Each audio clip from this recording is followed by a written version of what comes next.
Hello there. How many of you are familiar with social media? Google, Facebook, Twitter, Instagram, things you take for granted in your day-to-day life. Well, in China, it's all blocked and replaced with government-mandated replacements.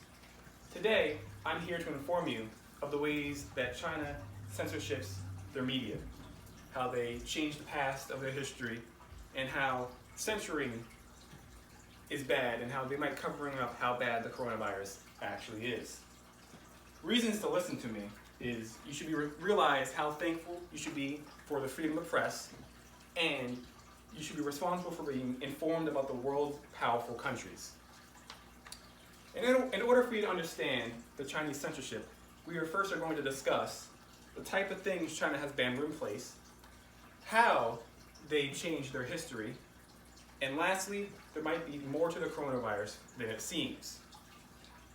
Now, I'm going to start with the things banned.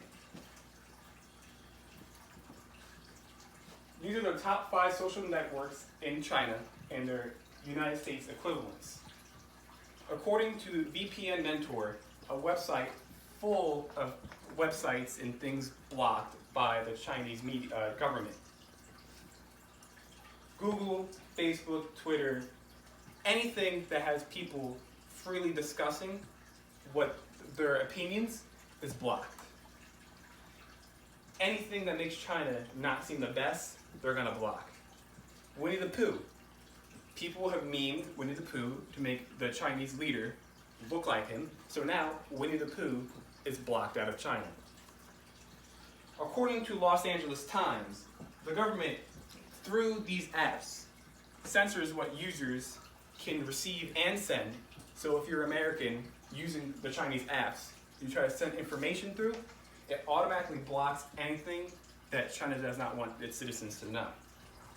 They also require you to ID yourself, face, location, bank account, etc. They want to know what you're doing, how you're doing it at all times.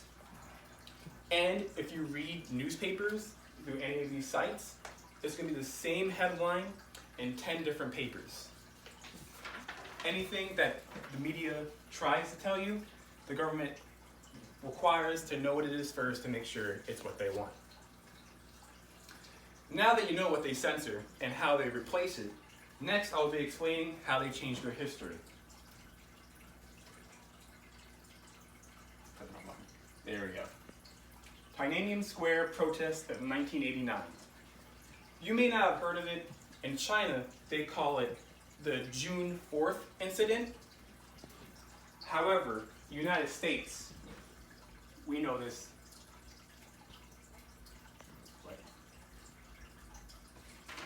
Oh, great.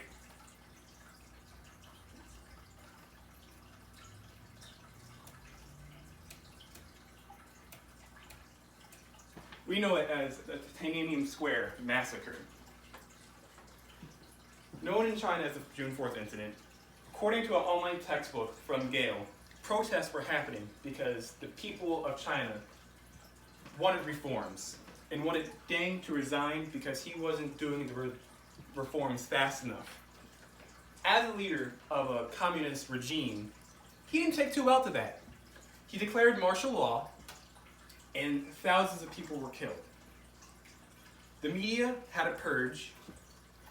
The protesters who did interviews with the media were found, jailed, and executed. The government also purged those in its own government who thought the government leader went too far. This person who took the picture, the Chinese government somehow found out who it was, but thankfully, he hid it, so he was able to develop it and send it to America for everyone to know. Also, according to Reporters Without Borders, ever since the purge, the government controls the media and there is no such thing as freedom of press. It's ranking 159 out of all the countries it reports on. The only thing that's more oppressive than China is North Korea. Now that you know how they censor a major event in their history, I will now talk about how they are controlling how bad the coronavirus actually is.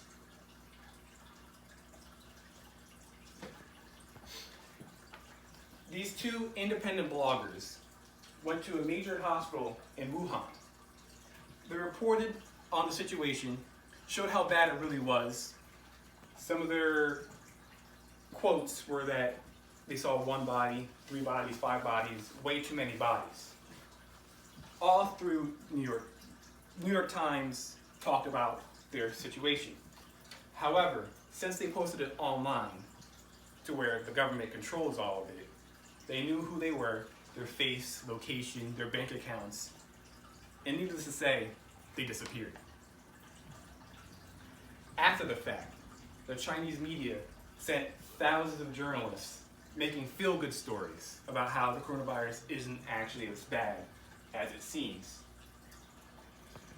You know, how people are trying their best, they're making the best of their lives and everything, just make you like feel-good stories that are not really true.